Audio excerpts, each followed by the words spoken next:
Oh,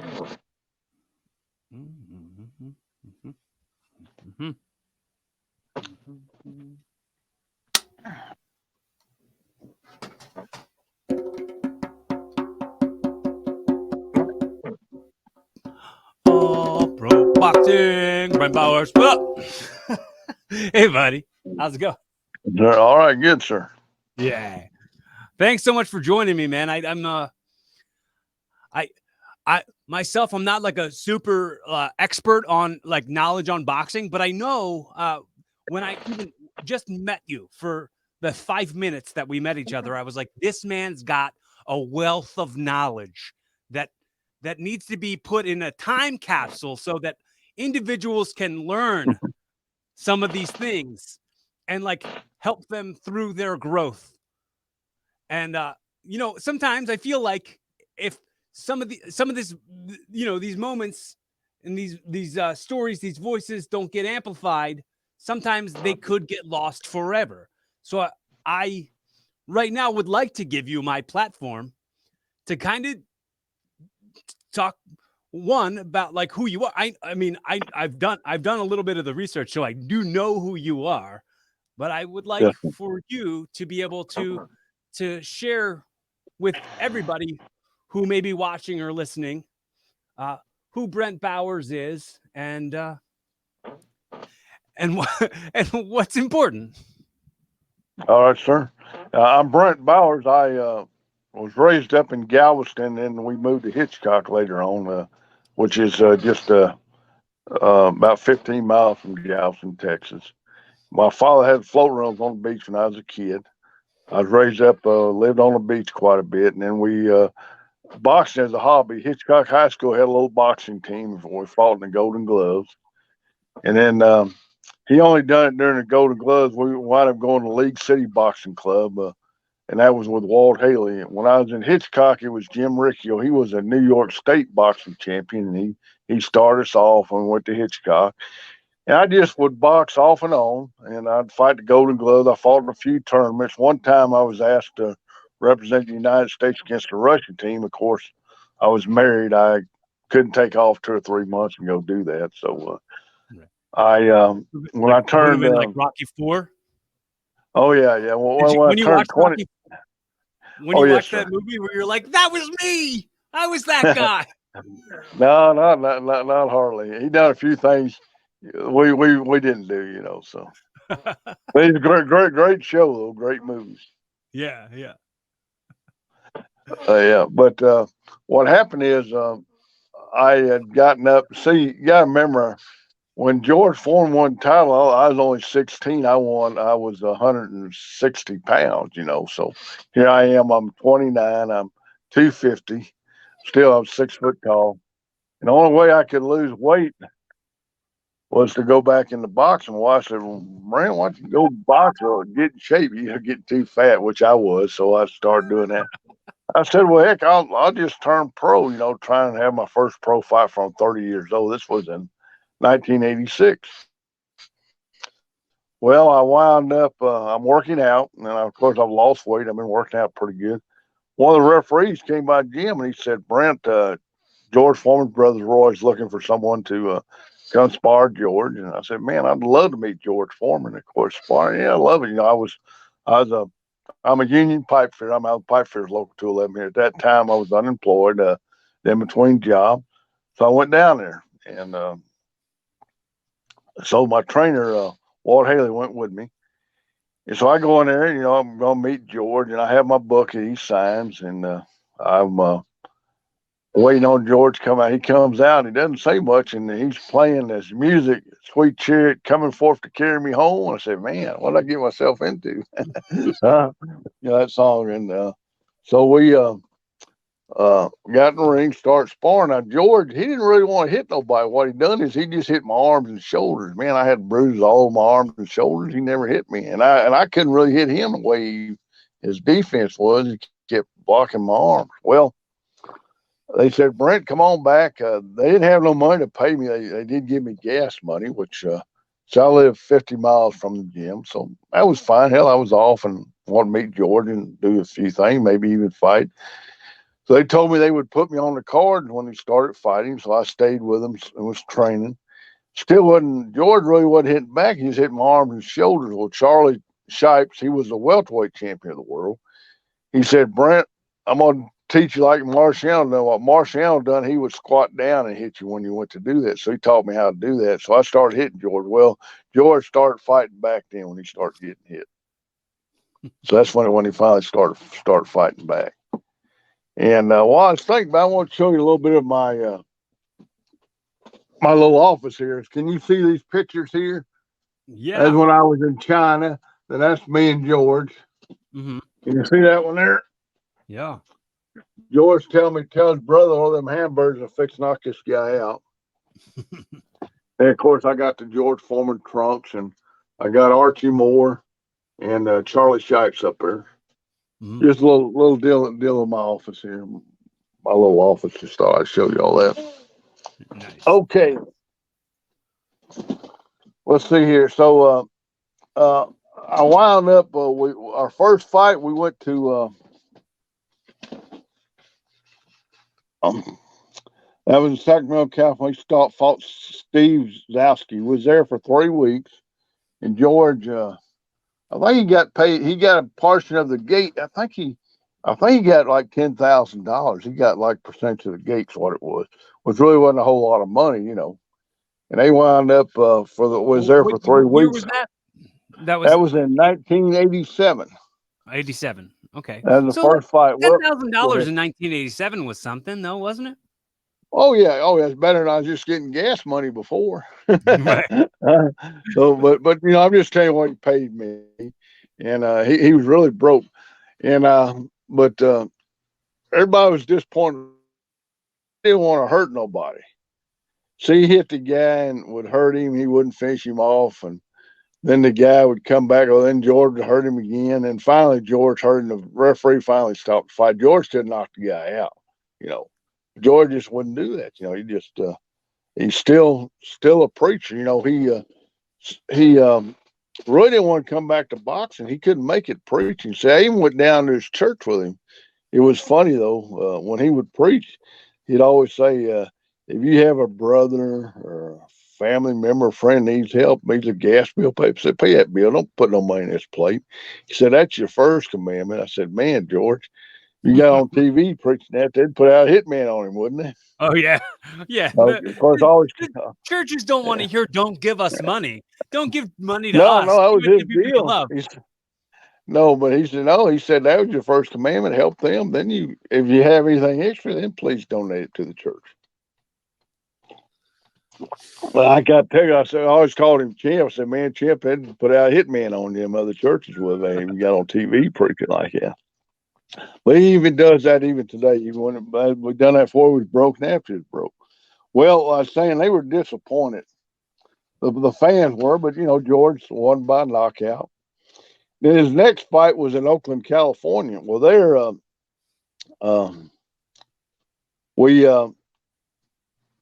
I guess the strange thing was, see, when George would,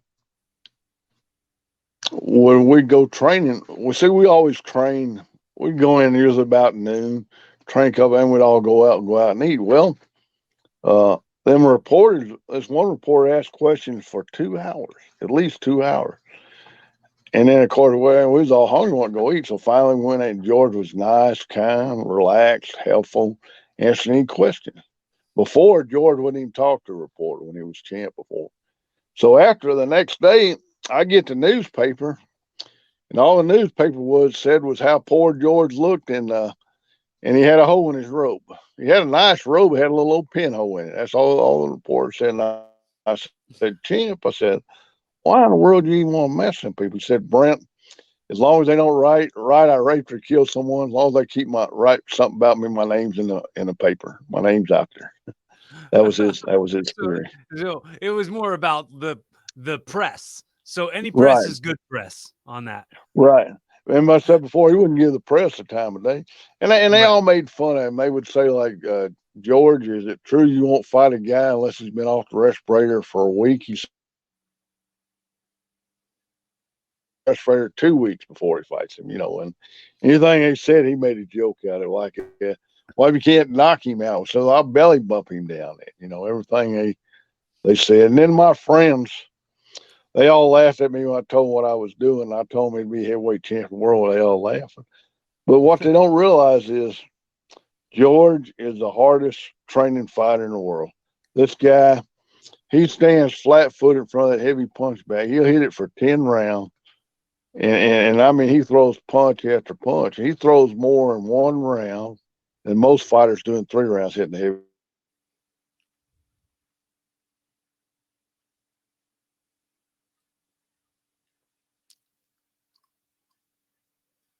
All right. All right. Doing a little spinny circle. Forgive the technical difficulties, folks. All right. We're back. I lost you for a minute. Yeah. Hello. Welcome back. Okay. Yes, sir. So, but he's the hardest training fighter in the world. Chops wood, just unbelievable his training ethic. I remember he didn't have any money to pay nobody to spar. What was funny was, we were sparring. I go in for 3 minutes. Well, then he has his doctor. He's got a doctor. A lawyer. He's got another big guy. What it is, so he doesn't like to take a risk. What he does, they go in there for 1 minute and just punch at him. And he catches and moves, and I get back in. Of course, he's punching at me. So he has all these doctors and lawyers that just come in to hit him. So that way, he, like I say, all these other fighters, they'll take the 1 minute rest. George will not even take the 1 minute rest when he's training. So you're passing on some of your knowledge and stuff. You're coaching now. Yes, I've been coaching, and what it is, I didn't find any cards. George then wanted me to be his cut man. Mm-hmm. I got pretty good handling cuts. Plus, I was working with the great Archie Moore. He had 150 fights. Mm-hmm. And he had 150 knockouts, had 198 fights. That's the world record. That'd be broke. Charlie Shipes, welterweight champion. They just taught me so much, and I've learned so much about boxing that I thought I knew something about boxing. I found I didn't know nothing compared to what they knew. And that's what I've been doing since I'm kind of semi-retired. Mm-hmm. And let's move on. Let's see here. I guess the most interesting fight was when we went to Atlantic City. That was in June of 1988. George fights Carlos Hernandez. Carlos Hernandez was a sparring partner for Michael Spinks. What is, Michael Spinks fought the week before in Atlantic City. He fought Tyson. That's when Tyson knocked Michael Spinks out. Mm-hmm. Well, Hernandez was a sparring partner of Michael Spinks. Well, the same trainer, Eddie Fudge, trained him. So George fights Hernandez. Well, let's see, George stopped Hernandez, I believe. Okay, I get the 4th round.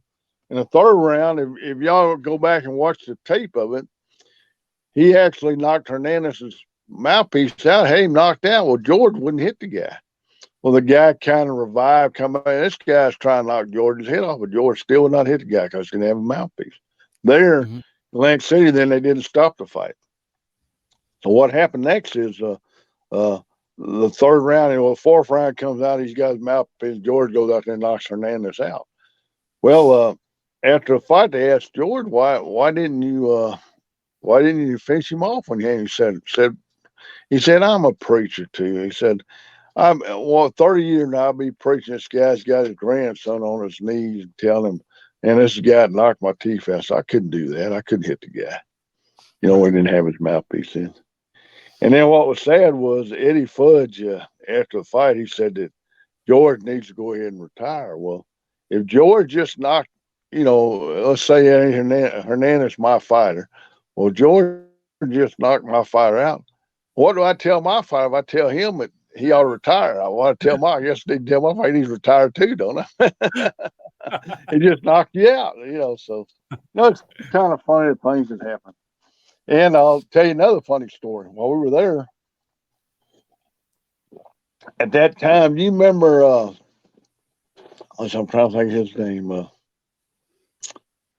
The guy who owns, he's dead now. God, what's his name? The one who owns the game shows, Jeopardy and all of them. What was his name? Oh yeah.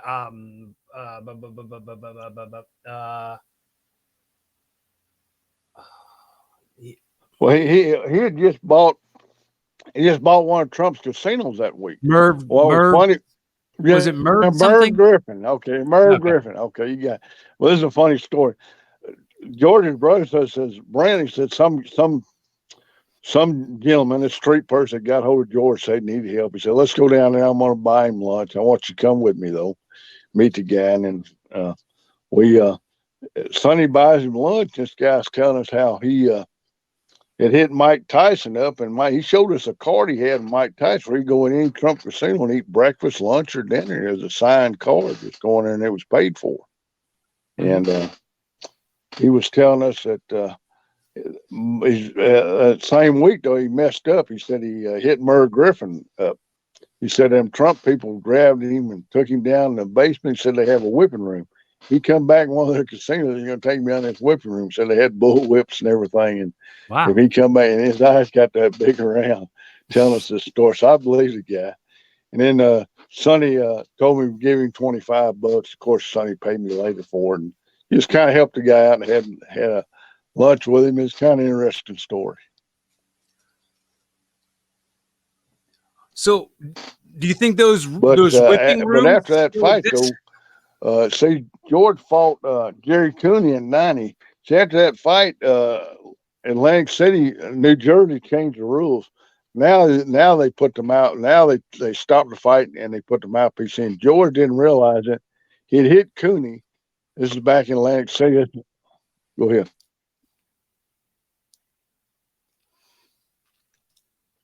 Oh, I was saying, do you think that they still have those whipping rooms in the basements of the casinos in Atlantic City?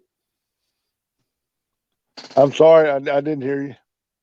I said, do you think they still have the whipping rooms down there?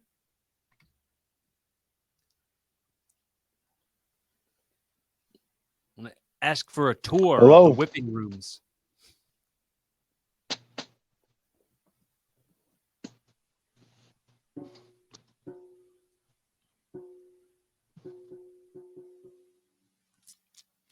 All right, folks. Well, there's another moment where Wi-Fi has failed us. Folks, thanks so much for your patience. I appreciate you hanging with me. This is your first time checking out Evolving with Corey Castle. Please go back and check out the archived episodes. This one is episode 293, so there would be 292 other episodes available for you to check out on Apple Podcasts, on Spotify. You can find a bunch of episodes, video episodes like the one you're watching now. If you're watching the video, you can check that out on YouTube.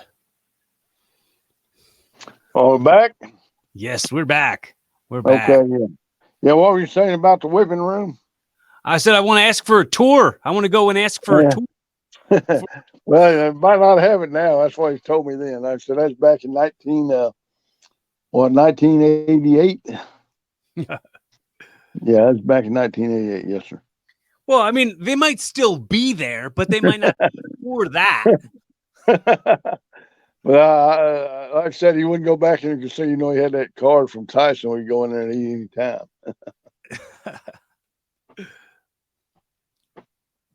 So, talk a little bit about your family. Like you said, your dad was getting you into boxing. Were you raised with both parents? Did you have both parents, or just a?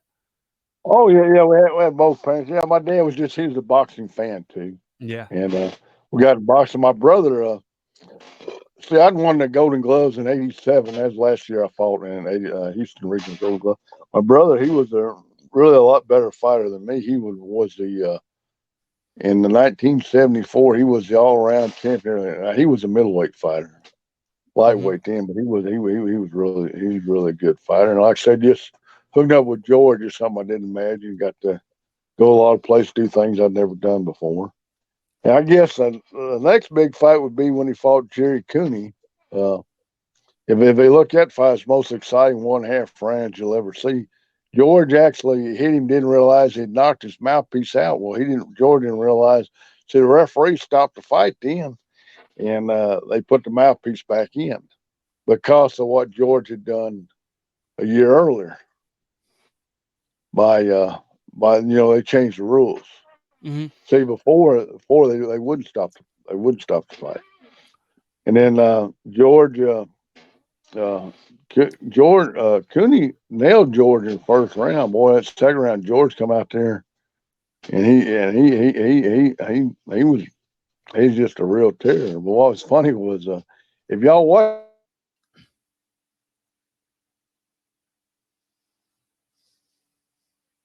in the park, I could walk in the park, and then he hit him and knocked him. I mean, I thought he killed him. He hit him so hard when Gary Cooney hit. Being there alive. What's that big ring you got there on your finger? Oh, that's World Heavyweight. Can you see it? Yeah. That's a World Heavyweight Championship ring. I was on a show called Treasure Hunters Roadshow. They had offered me, had a collector offer me $30,000 for my ring. George actually paid $10,000 for the rings. He told me 6 of us got a ring. I told that collector if he had another zero, he could have my ring. He wouldn't add the other zero to mine. But on it, I'll show you. It says George Foreman, and it tells you his. Let's see. Am I going wrong? You see it, his record when he won it, the title. Oh, why? Go down. Yeah. Well, there you go. And then the other side's got my name and when he won it each time. And of course, it says World Heavyweight Champion. And like championship belt. Wow. I hope you can see it. Sorry, I'm not doing that very well. Well, I was gonna compare you you taking the ring off in this camera angle to my fighting career. There's a lot of staring up at the lights. Okay. I was a self burn. I spent a lot of time. Hang on a second. Something happened here. I don't know what happened.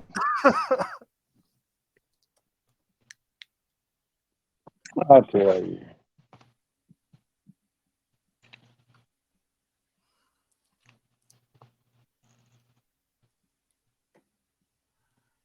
I tell you. Well, hang on. We're coming back. All right. Hey, hang on a second. I don't know why I lost you. You can't see me, right? You're frozen. You're frozen there for a sec, Brent. Okay, hold on. Well, let's see if I can figure out how to.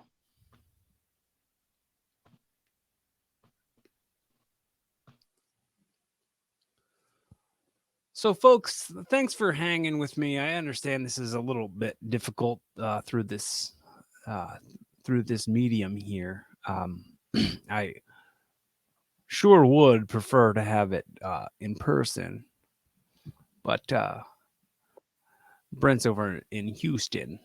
And yet? Yes. Okay. Hello. All right. Sorry about that. Yeah. No problem, man. I was just saying, I wish we could do this in person. Yes, sir. We could do one of these in person. We're gonna have to. Where do you live at? Philadelphia. Okay. So you can understand all the Rocky references that I've been making. Oh yeah. I actually met Sylvester Stallone when they were doing the movie about the arm wrestling. Oh, over the top. His arm wrestling, yeah, over the top, yeah. What a silly movie. Oh yeah. I've, But I made every one of his movies. I am a Rocky fan, and anything he plays, he does a good job. yeah, I I actually did a couple years ago when they did a Super Bowl commercial for Facebook, and it was like, "I want to rock," and then they kept showing like rocket ships and all this rock climbing and stuff, and then they showed someone running up the Rocky Steps in Philly, Mm-hmm.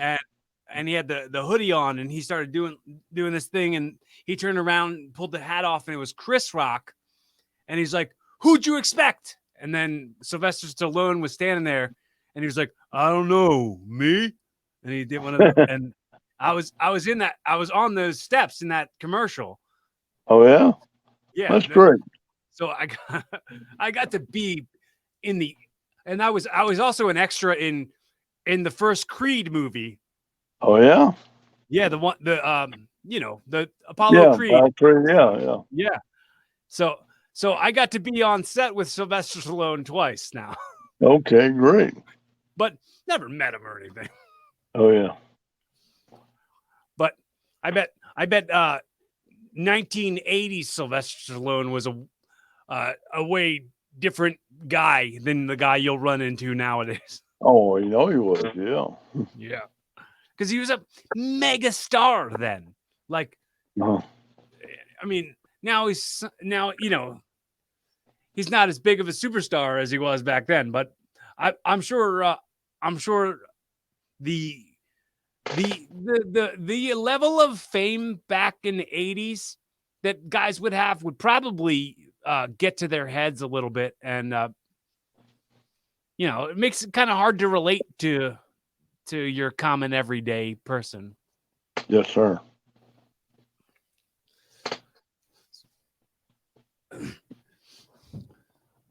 So what about religion? What was that coming up for you? Well, we were raised up Baptist, went to Baptist church. As I got older, I started going to Church of Christ. And I attended George Foreman's church a lot. I was actually baptized by George. Nice. And no, he's uh, uh, George just a super good human being. He told me a lot of stories about how bad a guy he was before, but I just knew him afterwards. So he's always been kind to me. He called me at one time and says, "Brent, I got some clothes I think might fit you." I go over and I got a whole truckload of clothes. I got like a half dozen suits and jackets and shirts and clothes. So it's nice having a friend that's a little The bit same size as bigger than you. you. They get too small. Yeah, still got a ton of clothes I've been wearing. He gave me, and been super nice to me. I've gotten. He sent me letters saying how much I appreciate the work I've done in camp, and I've gotten extra checks. And it's been super good to me. Really has. It's awesome to hear, man. I You got love, because I was talking about like people who get so famous that they like have a hard time relating to people, but hearing something like that coming from George Foreman, oh yeah. not Well, having that, still staying grounded in what he is. well, if you're ever in Houston now, he usually every Sunday he preaches there. His church is right by Intercontinental Airport. If you know anything about Houston, if you've ever been here, and afterwards, sit with you, talk, sign autograph, get your picture with him. Just super nice and polite. Mhm. And his whole family, everybody over at church is just so nice and polite. And it's only they do singing at first, and it starts at 10 o'clock and it's over by 11:30, so you're not there all day. And, like I said, if anyone wants to come down and really hear some good preaching, it's a good place to come to. And he, what was amazing about him, his speech never slurred. He still got a brilliant mind for all them punches they took. Right. And then what people don't realize is how, he came back. He'd fought all these fighters. He was never knocked down in his comeback, never even knocked down, which is amazing for a guy his age and size. He fought them all at Vander Holyfield. And they did fight Tyson, but Vander Holyfield had knocked Tyson down, and he ever went down, Mm-hmm. And talking back, George said that Vander Holyfield was the best fighter he ever fought, as far as he was concerned. What do you think on the like the popularity of And boxing? How the popularity of boxing has kind of taken he would have been upset if he had known it, but we went ahead and we all made bets on it.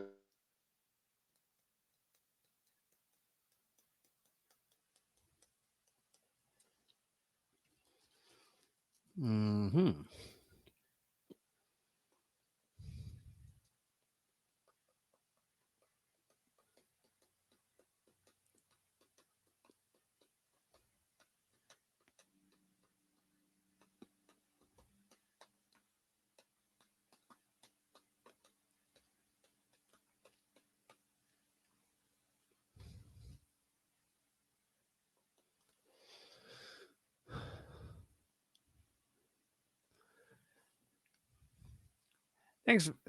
Thanks for joining us, folks. Thanks so much for hanging. Uh, appreciate all of your effort, man. I always say constantly how much effort is a currency that I am so grateful for. The effort that this man has decided to grace. Oh, here we go. All right.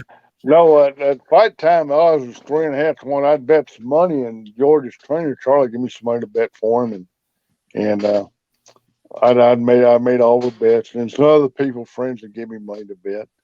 And what was funny was I said, well, I got a little extra more money, and I realized, hey, I'm gonna go make another bet. Well, at fight time, they done the odds went to 3 to 1, so a lot of people been betting on George. It should have been more than that. But it was only 3.5 to 1. There's only three, so I didn't make my second bet for myself. But afterwards, I won the fight. I said his trainer, I told Charlie, I said, Charlie, I didn't get a chance. No, Charlie, I'm kidding you. I made you bet for you. Of course, I was giving him money. Well, it's funny. We're standing there. I had one line. If you bet on George, you stood in this one line. It was, I don't know, maybe a couple hundred people in line. And we're standing, and this guy's drunk, and he walks by and says, well, y'all must bet on old George. This guy says, well, you stupid idiot. Well,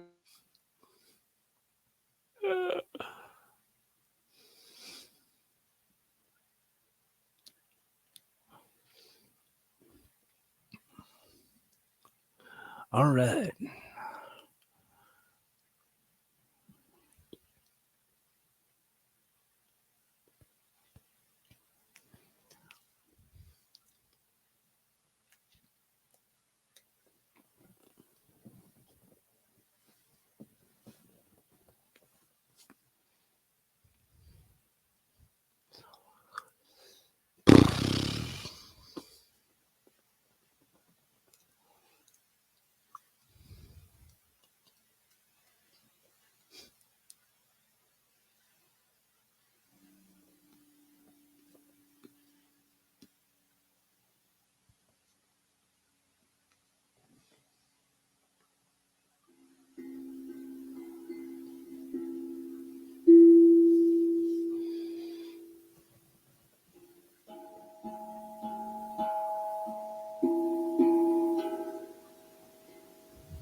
Folks, hello. Here's some announcements. If you get yourself on social media, that exists for me too, not just you. Go on Facebook. Go to Evolving Corey Castle's Facebook page. Hit that like button. You'll see daily reels. I don't know. Hey, Brent.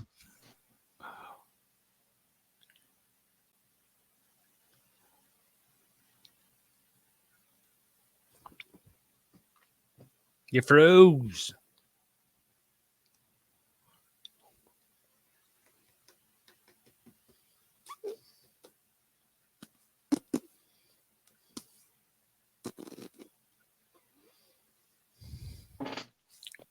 well, I'm going to keep looking. losing each other. Go ahead.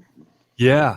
So I just want to say, man, just while we're on the record and we're good, we're good for recording right now. I want to say how much I appreciate your time. How much to me the currency of effort means way more than monetary currency. So the fact that you've put this effort into coming on the record with me and share these stories, I such gratitude. You're welcome. No problem, sir.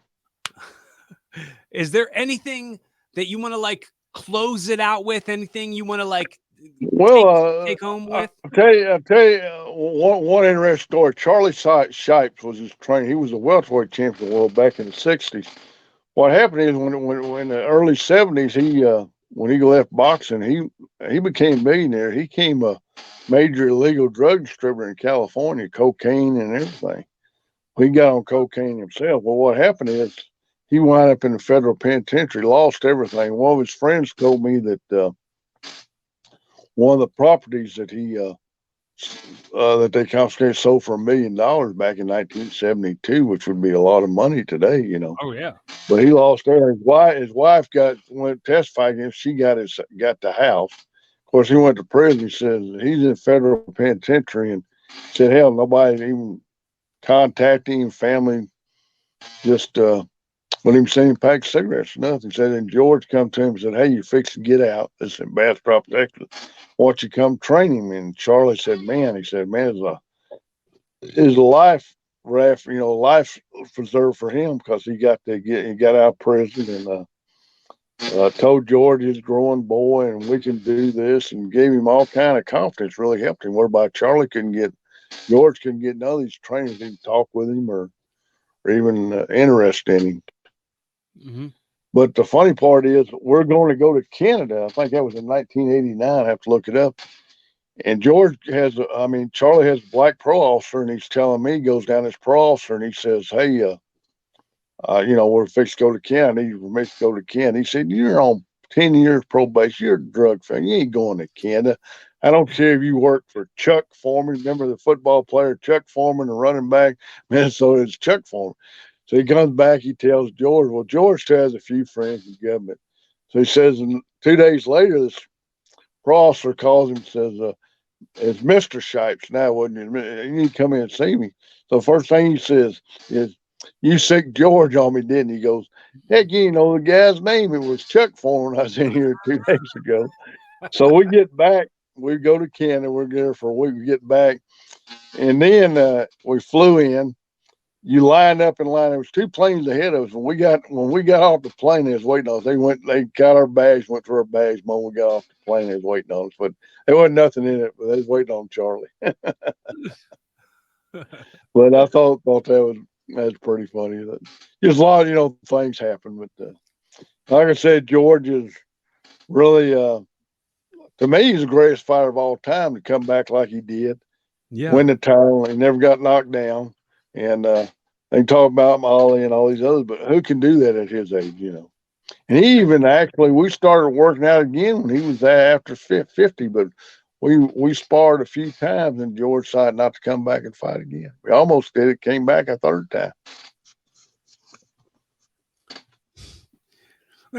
He did the success of his entrepreneurial grills and all that licensing, like that's inspiring. That's really inspiring to anybody. Well, he was telling me the reason he gets a lot of these commercials is he says they'll set up do a commercial. They've got maybe 24 people on the payroll, setting up and waiting on you and celebrity. He said, like, they'll ask a celebrity to be here at noon and he might not show up at 6 p.m. They got all these people standing around waiting. He says, George says when they call him, he goes an hour early. He watches them set up and then he does the commercial for them. So they save a lot of money by just using George. So that's one way he's getting a lot of commercials. Yeah. Yeah. It's incredibly inspirational. And it's also like you were saying, like he's not punchy and he still speaks really right. Well. So that's inspiring coming from somebody who's been hit in the head a lot myself, I'm inspired by that. Well, one of his main things in preaching I've caught on is one of his main things he talks about is charity, helping others and doing things. And one of his big deals is with you can have all you can have all the other things, but you have charity, you're not going to get to heaven. If you don't have the charity, you're not going to get to heaven. That's one of the main things that he preaches about: charity, helping others, and doing things for others. That's what you have all that. You can be all the other parts of the religion, but you got to have charity. That's the main thing. Which I've never heard any other preacher say that before. Yeah, that's unique and incredible and beautiful. Yes, sir. And when you get, can you send me let's see, I can watch it. How can I get back to see what you've done? You gonna send me a link to that? Yeah, I'll send you a link as soon as great. soon as it gets put up. I'll send you the link. No problem. And you said this is just you got about 50 people. You said that listens to your webcam. Yeah, for the most part. Great. I mean, it really kind of depends. Like sometimes it's a lot and sometimes it's a little. Sometimes it's a whole what y'all lot. do is just suggest you might send it to some of the news medias. You never know; they might want to pick it up. Yeah, perhaps. You know the movie's coming out pretty soon, right? Which movie? The George Foreman movie, April the 28th. I didn't know that. It's a movie about his life and the whole works. Yes, a whole movie. A lot of top actors in it. I asked George. I said, I don't know if I'm in or not. I told, of course, I said, Kemp, am I in the? I said, people ask me if I'm in the movie. I said, if I am, I hope the guy that plays Thor's playing me, but he never responded back to me about that. I was going to ask if you think it'd be okay if I were to play a young you. You think I could pull that off? Well, hell yeah. You're ugly enough, big enough, ugly enough. Now, you're a pretty big guy. Who's that actor I told you remind me of? The one that does the what's that? Aquaman guy? Yeah, Aquaman. Yeah, that's the one I was telling you about. Yeah, I hear that sometimes. Yeah, it'll happen. I'm I'll accept it. The guy's like the most desirable man in Hollywood right now. Everybody wants a piece of that guy, so I'll be compared. I'll let people compare me to like the hottest, most attractive, charming guy there is. And you waste your time, Philadelphia. You ought to be in Hollywood. Well, only if I can get a part playing you in the George Foreman biopic. Okay, but the movie is coming out April 28th. Good, awesome. All right. Well, I hope you have a great day, and I really appreciate you hanging here with me. Do you do any impressions of anybody, Brent? No, not me. Not me. You don't got no impressions? No, sir. I'm afraid I don't. All right. I got to check. My wife hates it though. I do things, and I have a doctor. I told a famous doctor. I said he says his nurse always asks me. Why does everybody loves Brent? It says Brent being Brent. So I tell my wife that all the time. Well, I got one quick funny joke for you. Go ahead, you got to hear this joke. Please. Okay. This 80-year-old man, his wife's been dead for several years. He gets married. His new wife's 69. So he goes down to see his doctor. Well, his old doctor's retired, so he sees his young doctor this time. And his doctor says, man, you're in excellent shape for 80 years old, man. You're excellent health. Man, that's great. He says, Doc, I just got married. I need to get a sperm count. He says, man, you're 80 years old. There's no sperm count. Well, the old man gets mad. He says, I'll just go down and see another doctor. And he just starts quivering. He's all upset. Well, the doctor says, sorry, old timer, forgive me. Said, here's a bottle. Since we're fixing clothes, why don't you just bring it back in the morning? We'll run a test on it. So he does. Of course, the bottle's empty. He says, well, what was the problem, old timer? He said, I used my right hand till I give out. So I used my left hand till I give out. So my poor wife used both hands till she give out. She finally pulled her teeth out and used her mouth. Said, neither one of us get the cap off that bottle.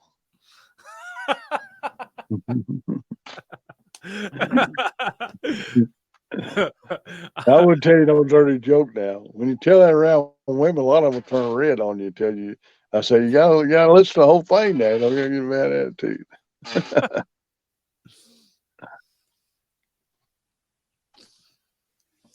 All right. Well, I enjoyed. I want to add one quick. I worked with his son, George Monk Foreman. His record was 18-0 with 17 knockouts, and he was on the verge of really career big lifting off, and he just quit. I don't know what happened, but what happened is, I'm 50. I was 55. I was still in shape. I still hit the bag. I still punch. Well, George will let me come in there, and his son couldn't hit me back. He hit my shoulders and arm, but he couldn't hit me. He hit my shoulders and arm, but man, I'm throwing all kinds of punches. And George says, Brent, man, I come at you, I'm tackling you, and I'm punching. I'm throwing punches. If you'll look at some of my pictures, you'll see me hitting a George a good right hand. I'm throwing everything. Kitchen. He says, Brent, you knock my son down, I'll give you 10,000. I'll write you out a check for $10,000 right now. So man, I'm throwing everything with the kitchen sink. I felt sorry for his son, but man, I was trying to get my 10 grand. Never did knock him down though, man. I gave it 110%. Would have been nice if he was like, all right, I'll give it to you anyway. I saw you trying. Well, no, he said, everybody said, Brent, I got a check. I'll write you a check 10,000. Well, I'm going in and I'm throwing everything but the kitchen sink. What it is, I would go in there first for 3 minutes. Then they had another guy go in there for 3 minutes. And I'd go back in. So I'm fresh. I'm getting a round rest in between too. So man, I'll give it. Can you see me? Can you see me now? Yeah. See me? I mean, I'm coming out here. I'm throwing everything but the kitchen sink. I'm fucking like him. I couldn't knock him down. I tried. I felt sorry for Monk, but hell, I want my 10 grand. Didn't he name all his sons George also? Yes, but he has a nickname for him. Like the one that fought, his name was Monk. Then he has another one, Big Wheel. Big Wheel's one handles all of his money. So, yeah, he has a nickname for him. But all of his daughters are named George, too, like Frida George, Georgietta. So, yeah, it's George in their name, too. That's awesome. It's like only the rarest breed of individual could name all of their kids the same thing. Well, he said he was he didn't want one jealous of the other because he was a heavyweight champ of the world and he'd been the Olympic champion. And then he wasn't going to name his last one George, but his wife and all his daughters talked him into doing it. He wasn't going to name him George, but they talked him into doing it. That's awesome. That's so cool. All right, sir. All right, hey, so, good talk to you. Maybe I'll see you on a cruise again. Yeah, dude. I hope we could do another one of these, and it's a little more seamless. Okay, and we can talk about. I went to China for 2 years. I went over there and trained the Chinese heavyweight boxing. I'd go for 2 months, come back for a month. I got a lot of interesting stories about China. One thing is, I learned there's no such thing as a Chinese egg roll. I got over there. I love Chinese egg roll. Nobody knew what I was talking about. Egg rolled up. There ain't no such thing as Chinese egg roll. Turned out that's a Korean dish, so it was kind of funny. And no Chinese egg rolls for me. I truly believe, Brent, that you should. I think if you could set your camera up somewhere in your office, and just by yourself tell those stories. And post those stories up on your social media or something, they would get such a following because you've got there's such a like a zeal to these stories. There's such a like energy to it. All right. Well, thank you for saying that.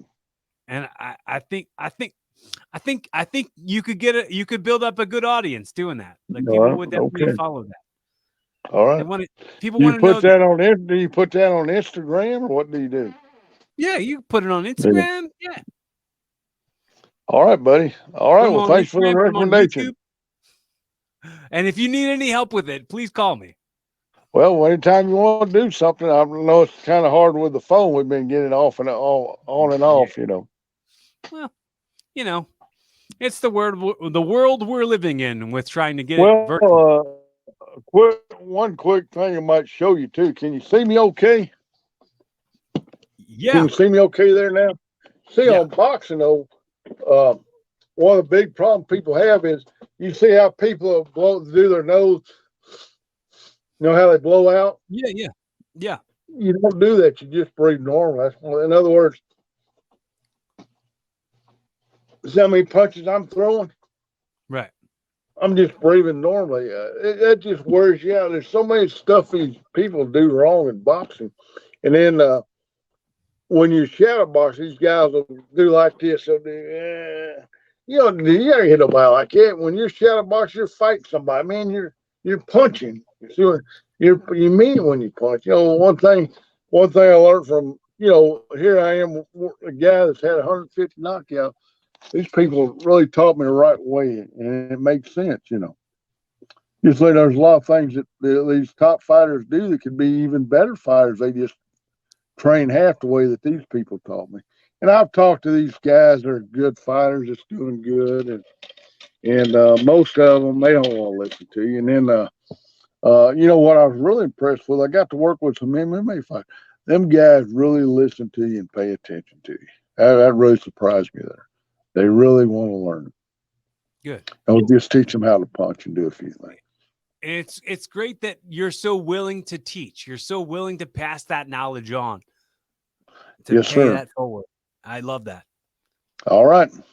I'm glad I know you. And okay, well, nice meeting you. Like I said, more. it's kind of strange. I said met you on a dream just for a few minutes there.